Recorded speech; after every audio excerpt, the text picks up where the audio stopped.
नमस्कार दोस्तों, bloody vibes के आज के इस हैरान कर देने वाले बहुत ही ज्यादा खौफनाक से अनोखे एपिसोड में हम लोग आप लोगों के सामने लेकर आ गए हैं जय नाम के लड़के के साथ आज से तकरीबन 6 साल पहले अपनी बुआ की शादी के दौरान घटी हुई ऐसी अजीबोगरीब घटना की कहानी कि सुनकर आप लोग बहुत ज्यादा हैरान हो जाएंगे।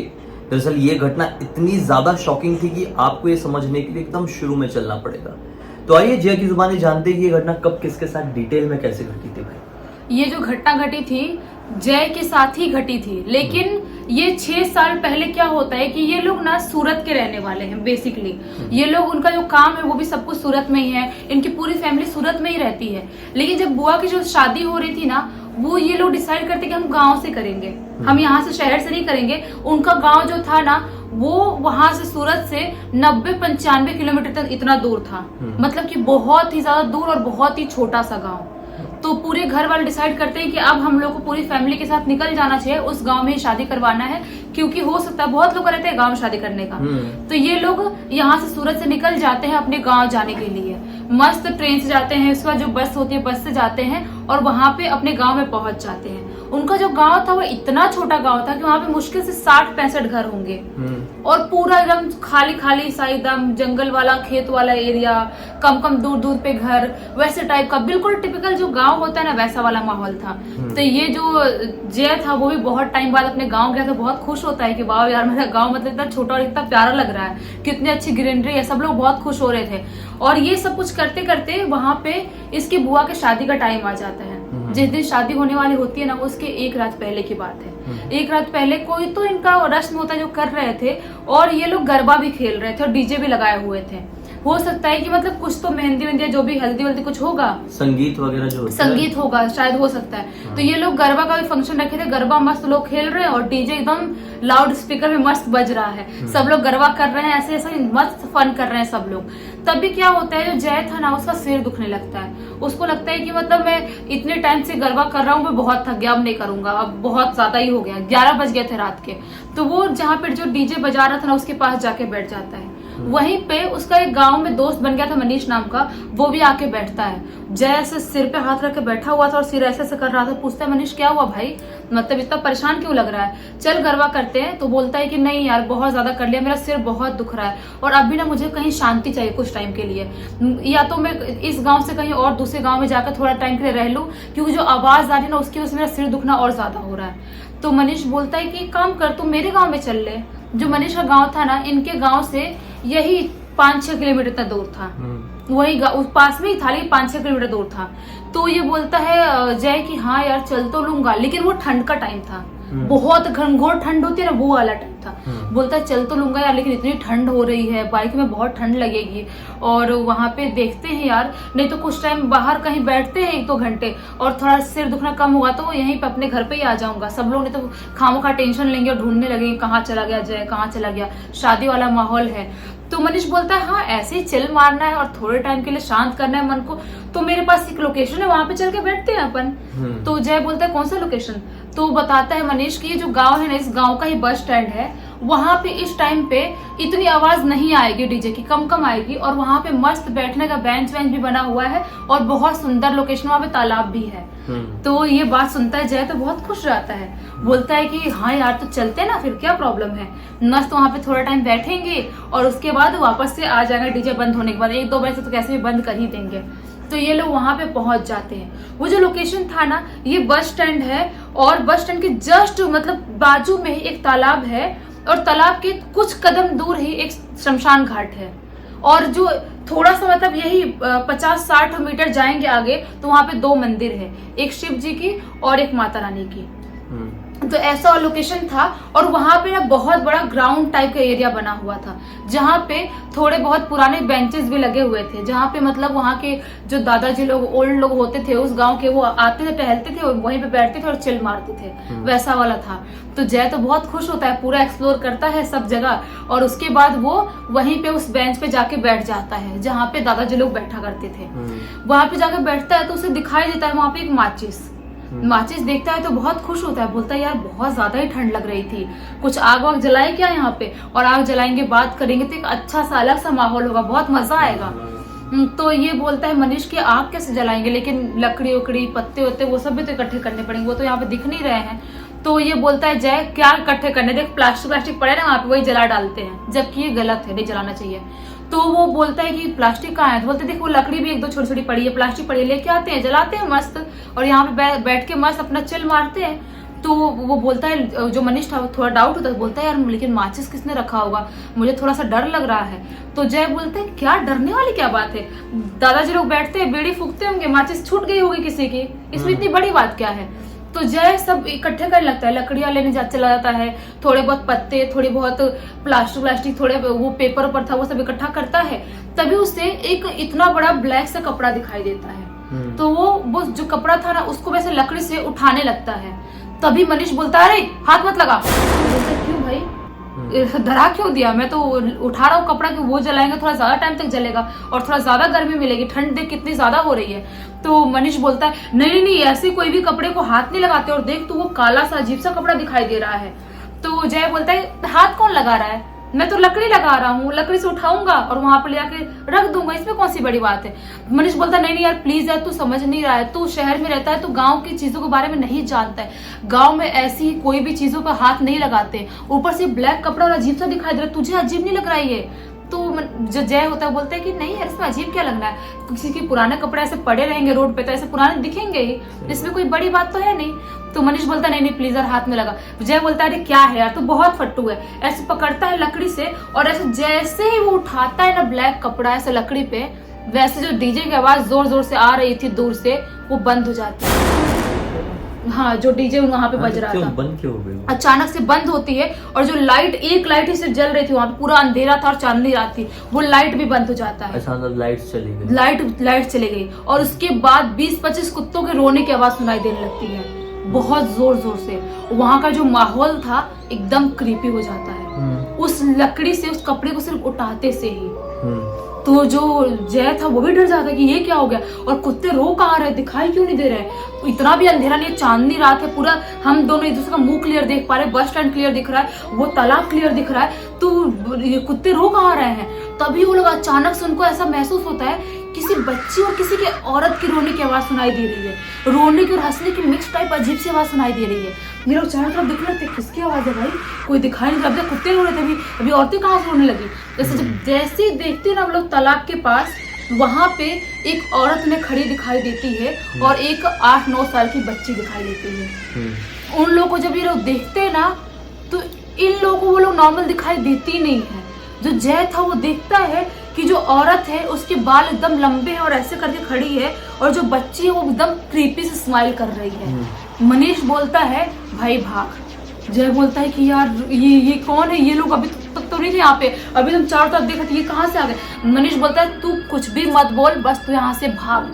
तो जय बोलता है लेकिन बाइक तो स्टार्ट नहीं हो रही है, बाइक स्टार्ट करने की बहुत कोशिश करता है। तो मनीष और ये दोनों जय मिलके 20-25 किक मारते कैसे करके बाइक स्टार्ट होता है, और बाइक पे बैठ के ये लोग भागते हैं वहां से।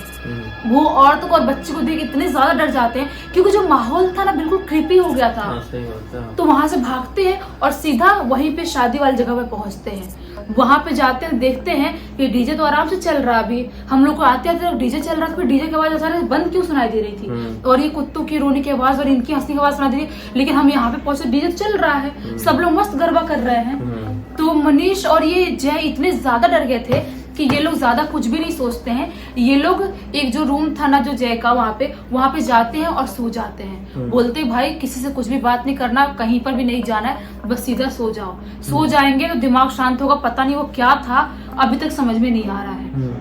ये लोग कैसे करके उस रात तो सो जाते हैं, लेकिन उसके बाद दूसरे दिन बुआ की शादी भी होती है। लेकिन जो जय था ना वो कुछ बहुत अजीब महसूस करने लगता है।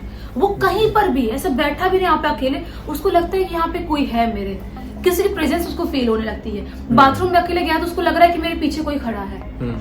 मान लो रात में सो रहा है तो उसको लगता है कि मेरे बेड के कोई इर्द गिर्द ऐसे घूम रहा है, कदमों की आवाज सुनाई दे रही है। नेगेटिविटी जो होती है ना उसके ऊपर हावी होने लगी थी बहुत ज्यादा।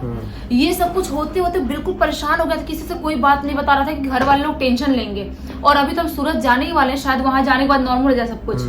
तो ऐसा कर रहा है, रोज उसके साथ किसी की आवाज सुनाई दे रही है, बच्ची के रोने की आवाज सुनाई दे रही है, औरत के हंसने की आवाज सुनाई दे रही है, किसी की प्रेजेंस फील हो रही है। ये सब कुछ बर्दाश्त करते करते 5-6 दिन के बाद टाइम आता है इनका सूरत जाने का। ये लोग 5-6 दिन बाद सूरत पहुंच जाते हैं। इसको लगता है कि अब तो सूरत आ गया, कोई प्रॉब्लम नहीं होगी, अब वहां से छुटकारा मिल गया, जो भी नेगेटिविटी होगी उस गांव में ही होगी।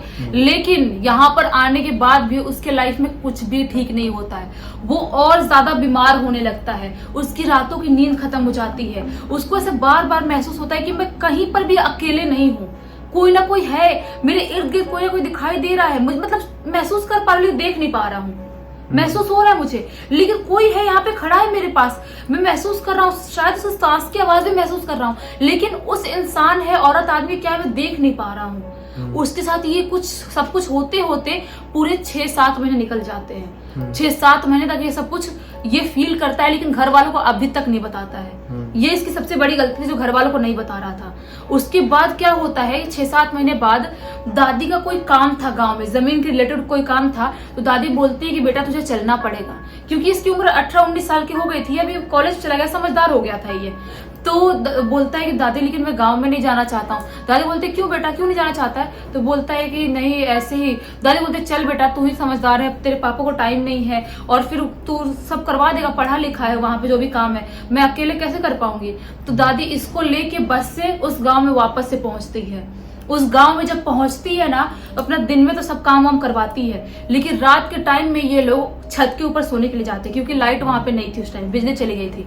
तो लोग छत के ऊपर सोने के लिए जाते हैं। तो दादी बोलती है बेटा मैं पानी लेके आती हूँ। तब तक उस टाइम पे वो छत पे अकेले ही था। सोचता है कि पापा को फोन कर बता देता हूँ ये काम हो गया। पापा को फोन करता है और बात कर रहा होता है, तब उसे महसूस होता है कोई भाग के मेरे पीछे आया बहुत स्पीड में, और मेरे पीछे खड़ा है और मेरे कान की तरफ कुछ खुसफुसाने की आवाज आ रही है। उसको ऐसा महसूस हुआ। वो बोलता है पापा को, पापा मैं फोन रख रहा हूँ, मैं आपसे बाद में बात करता हूँ। वो ऐसा फटाक से पीछे मुड़ के देखता है, लेकिन पीछे कोई भी नहीं था। उसने फील किया था कोई दौड़ के आया, किसी ने मेरे कान में कुछ खुसफुसाया। उसके बाद वो इतना ज्यादा डर गया, वो समझ में नहीं आती मैं क्या करूं, मैं दादी को बता दूं क्या, ये तो मेरे ऊपर डर और ज्यादा हावी होने लगा। लेकिन वो कुछ नहीं बताता है। दादी छत पे आती है, उसके 2-3 मिनट बाद, ये सब कुछ होने के बाद वो बोलता है दादी मैं वॉशरूम से आता हूँ। ये जाता है वॉशरूम, अपना काम वाम करता है, और वहां पे उसको वापस से महसूस होता है कोई तो दरवाजा खोल के आया, लेकिन दरवाजा खुला दिखाई नहीं दे रहा टॉयलेट का वो। उसके बाद वो सोचता है कि मैं सो जाता हूँ, शायद हो सकता है मैं इस गांव में, इसलिए मैं, या तो मेरा वहम है, दिमाग खराब हो गया जिसकी वजह से सारी चीजें हो रही है। वापस से सोने के लिए जाता है छत के ऊपर और सो रहा होता है। तभी उसे महसूस होता है कोई तो चल चल के आया, पायल के बाद छन छन ऐसे आई और मेरे बेड के ऊपर, जहाँ पे मैं बेड लगाया हूँ अपना बिस्तर, उस वहां पे बैठी और बैठ के यहाँ पे जोर से मारा, सीने पे बहुत जोर से। चीख के उठता है, चीख के उठता है। दादी भी हड़बड़ा के उठती, बोलती क्या हो बेटा, क्या हो गया? तो बोलता है दादी दादी ये सब कुछ सब बता दो उसके बाद कि इतने दिन पहले शादी के टाइम में आए थे, ये सब कुछ हुआ था, तब से मुझे सब कुछ नेगेटिविटी फील हो रही है और आज तो मेरे ऊपर वो हावी भी हुई चीज है। दादी बोलती क्या बात कर रहा था, पहले क्यों नहीं बताया तूने, अभी तक झाड़ फूक करवा दे ठीक हो जाता तू, ये तेरी गलती है तेरी, क्यों नहीं बताया तूने? दादी थोड़ा डांटती है, बोलता है दादी मुझे नहीं पता, लेकिन बहुत डर लग रहा है, क्योंकि वो चीज सिर्फ मुझे महसूस हो रही थी, लेकिन अभी उसने मेरे ऊपर हाथ भी उठाया है, तो आगे पता नहीं क्या होगा। ये रात भर नहीं सोता है और दादी भी रात भर नहीं सोती है। और सुबह सुबह जब मनीष था ना, उसको फोन करता है, वो मनीष वो लड़का आता है जो उसका दोस्त शादी में मिला था, वो आता है, उससे सारी चीजें डिस्कशन करता है। तो वो बताता है कि भाई वो मैंने भी पता किया, जो तुझे औरत और लड़की दिखाई दिए थे ना, वो तेरे ही घर के आगे देख 5-6 घर आगे झोपड़ी दिखाई देती है ना। बोलता है हाँ झोपड़ी है, तो वही झोपड़ी में रहते थे एक आदमी, औरत, उसकी एक बेटी। क्या होता है कि जो औरत थी ना, एक टाइम पे अपने कपड़े धोने के लिए वही वाले तालाब में गई हुई थी, तो उसकी बेटी बोलती है मम्मी मैं नहा लेती हूँ। तो नहाने के लिए जाती है पानी में और उसकी बेटी डूबने लगती है, और डूबने लगती है, माँ उसको बचाने के लिए जाती है, और माँ को भी स्विमिंग नहीं आती थी, माँ और बेटी दोनों डूब जाती हैं और डूब के वहीं पे खत्म हो जाती है। उसके बाद से वो बहुत सारे लोगों को दिखाई दी है, लेकिन आज तक किसी को उन्होंने नुकसान नहीं पहुंचाया, बस अपनी प्रेजेंस दिखाते। आज तक मुझे समझ में नहीं आ रहा कि वो तुझे नुकसान पहुंचाने की क्यों कोशिश कर रही है, ये बात बिल्कुल समझ में नहीं आ रही। तो दादी बोलती है हो सकता है कि वो जो तूने कपड़े को हाथ लगाया उससे कुछ रिलेट करते होंगे, उनके कपड़े होंगे, कुछ तो होगा कनेक्शन, इसके लिए तूने कुछ तो ऐसा किया होगा जो तेरे ऊपर हावी हो रही है वो लोग। तो वो बोलता है जय की दादी अगर ऐसी बात है तो मैं जाऊंगा वहां पे और उनसे माफी मांगूंगा। दादी बोलती है देख बेटा अगर हिम्मत कर पाएगा नहीं तो मैं तेरे साथ चल लूंगी। बोलता नहीं दादी मैं आपको रिस्क नहीं डालना चाहता, मैं रात के टाइम अकेले जाऊंगा और वहां पे माफी मांग के आऊंगा, फिर उसके बाद देखते हैं ठीक होगा तो ठीक है, नहीं तो फिर तांत्रिक के पास जाएंगे। तो ऐसा ही करता है। इस दिन रात में वो जाता है वहां पे बस स्टैंड के पास पहुंच बैठता है वहीं पे जो बेंच लगी हुई थी वहां पे बैठ के और मन में ही बहुत ज्यादा माफी मांगता है। बोलता है कि मैं बिल्कुल भी मैं नहीं चाहता था कि आपको कुछ भी नुकसान पहुंचाऊं या आपको किसी भी चीज को हाथ लगाऊं। मैंने सुना हूं कि आप बहुत पवित्र आत्माएं हैं तो आप प्लीज मुझे परेशान मत करिए। मेरे साथ जो भी हो रहा है मैं बहुत ज्यादा परेशान हो गया हूँ 6-7 महीने से। आप जो भी आपको चाहिए आप मांग लो लेकिन ऐसा परेशान मत करो, ऐसा बोलता है मन में। और घर पे आता है जो उसे इतने दिन से प्रेजेंस फील हो रही थी वो सब कुछ होनी बंद हो जाती है। तबीयत ठीक होने लगती है। तबीयत उसकी ठीक होने लगी। जितने दिन से तबीयत खराब थी, सो नहीं पा रहा था, रात में मस्त नींद आती है उसको। उसके बाद सुबह सोचती दादी पूछती है जाना है किसी बाबा के पास, बोलता नहीं दादी जरूरत नहीं है जाने की। मैंने जाके माफी मांगा उसके बाद सब कुछ बिल्कुल नॉर्मल हो गया। दादी बोलती बेटा वो पवित्र आत्माएं थी इसलिए तुझे छोड़ दी, अगर वो ऐसी शैतानी आत्माएं होती तो कुछ भी कर लेता, तुझे इतनी आसानी से नहीं छोड़ती। सोचो बस ये कारण क्या रहा होगा, ये कंफ्यूजन रहा है। ये कंफ्यूजन रहा है कि वो कपड़ा उठाने से हाँ, या आग जलाए वहां पे रात के टाइम में इसलिए हुआ, क्यों हुआ वो आज तक इनको नहीं पता, ना ही जय को पता है, ना ही मनीष को, ना ही दादी को, किसी को पता ही नहीं चला। पवित्र आत्मा तो जरूर है, हो सकता है इन लोगों की कोई हरकत से वो डिस्टर्ब हो गई, हो सकता है, इस कारण उनको गुस्सा आ गया, लेकिन उनकी प्रवृत्ति किसी को नुकसान पहुंचाने की नहीं थी, इसलिए नुकसान नहीं पहुंचाई। खैर दोस्तों, इसी एक नोट के साथ इस कहानी का अंत करते हैं। अब तक इस वीडियो को देख लिया है तो लाइक जरूर करना, चैनल को सब्सक्राइब करके बेल आइकन दबा के ऑल के ऑप्शन में क्लिक करना है। इस तरह के हैरान करते रहने वाले खौफनाक वीडियोस डेली आप लोगों के सामने लेके आते रहते हैं। इंस्टाग्राम की लिंक इस वीडियो के डिस्क्रिप्शन बॉक्स में जाए, क्लिक करके डायरेक्टली वहां पर पहुंच जाना। और इसी तरह की कोई भी कहानी, टॉपिक या जानकारी आप लोगों के पास भी है तो लिंक भेजना, हो सकता है हमारा अगला वीडियो कल आप लोग के हिसाब से ही बन रहा हो। तो चलिए कल फिर से मिलते हैं, तब तक के लिए बहुत बहुत धन्यवाद। आप लोग का दिन शुभ हो।